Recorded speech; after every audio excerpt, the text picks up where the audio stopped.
টোটোর ড্রাইভার সিটে বসে আছেন তুফানগঞ্জের টোটো চালক ৪৫ বছরের গৌরী দেবনাথ। সারাদিন টোটো চালিয়ে দিনের শেষে বাড়ি ফিরেন নিজের উপার্জন নিয়ে। তা দিয়েই চালাচ্ছেন সংসার এবং বাড়িতে অসুস্থ স্বামীর চিকিৎসা। কোচবিহার জেলায় তিনিই প্রথম মহিলা টোটো চালক। কি খানিকটা অবাক লাগছে, তাই না? যেখানে যে কোনো টোটোর হ্যান্ডেল ধরতেই স্বাভাবিকভাবে আপনি কোনো পুরুষকেই দেখতে অভ্যস্ত, সেখানে একজন মহিলাকে দেখে একটু চমকে যাওয়াটাই স্বাভাবিক। চলুন আজ বরং এই ব্যতিক্রমী গল্পটাই বলি। এক জীবনযোদ্ধা গৌরী রানীর বাস্তব জীবনের কাহিনী। কথায় আছে, যিনি রাধেন তিনি চুলো বাঁধেন। তবে আমাদের সমাজে এমন কিছু মহিলা আছেন যারা সংসার চালার তাগিদে পুরুষদের সঙ্গে পাল্লা দিয়ে পথে নামছেন। কোচবিহারের গৌরী রানী তারই প্রমাণ, যিনি সংসারের হাল ধরতে টোটো চালানোকে পেশা করেছেন। প্রত্যন্ত গ্রামের দরিদ্র পরিবারের মেয়ে গৌরী রানী ছোটবেলা থেকেই অভাব অনটনকে প্রত্যক্ষ করেছেন। যে সংসারে নুন আনতে পান্তা ফুরোয়, সেখানে দাঁড়িয়ে সেভাবে লেখাপড়া করে ওঠা হয়নি গৌরীর।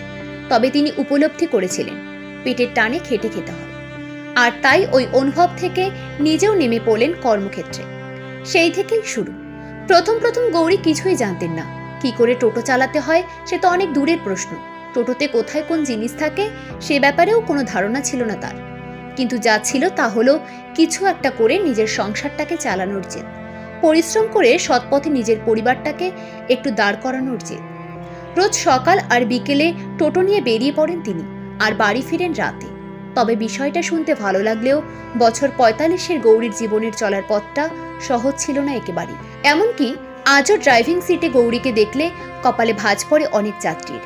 এই পুরুষ শাসিত সমাজে ব্যতিক্রমী দৃশ্য স্বভাবতই মেনে নিতে পারেন না অনেকেই। তাকে বহু যাত্রীর থেকে নানান মন্তব্য শুনতে হয়। অনেকেই আবার টোটোতে ওঠার আগে তার দক্ষতা নিয়েও সংশয় প্রকাশ করে। জানা যায়, কোচবিহার জেলায় গৌরী দেবী প্রথম মহিলা টোটো চালক।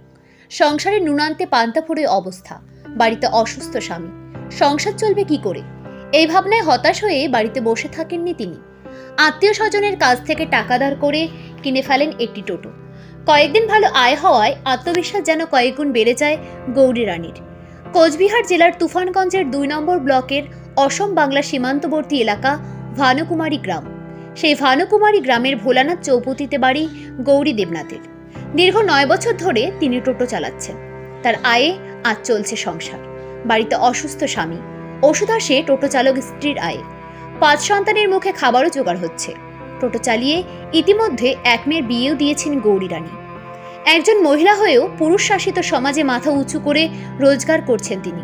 সংসার চালানোর জীবনযুদ্ধে হেরে যাওয়ার থেকে মাথা উঁচু করে টোটো চালাচ্ছেন গৌরী রানী। আজ হয়তো কোচবিহার জেলায় অনেক মহিলা টোটো চালানোকে পেশা করেছেন, তবে আজ থেকে ৯ বছর আগে সেই পথ দেখিয়েছিলেন গৌরী রানী। তার সেই লড়াই আজও জারি আছে। অনেকেই আজও যখন নারী পুরুষের তুলনা করতে ব্যস্ত হয়ে পড়েন, কিংবা বারংবার আঙ্গুল দিয়ে দেখিয়ে দেন মেয়েরা অমুক কাজটা পারে না, কিংবা এই কাজটা মেয়েদের জন্য নয়, ঠিক তখনই সেই পটভূমিতে দাঁড়িয়ে এই সমস্ত আলোচনার সমালোচনা থেকে নিজেকে মুক্তি দিয়ে টোটো চালিয়ে এগিয়ে যাচ্ছেন আজকের গৌরী রানীরা। জীবন যুদ্ধে হার না মানা লড়াই। টোটো চালক গৌরী রানী আজ সমাজের অনুপ্রেরণা। প্রতিদিন আমাদের চ্যানেলের মোটিভেশনাল ভিডিও দিয়ে আপনাকে মোটিভেট করার দায়িত্ব আমাদের। আপনি ভালোবেসে দ্য কোপ আনটোল্ডকে ফলো করে রাখতেই পারেন। ধন্যবাদ।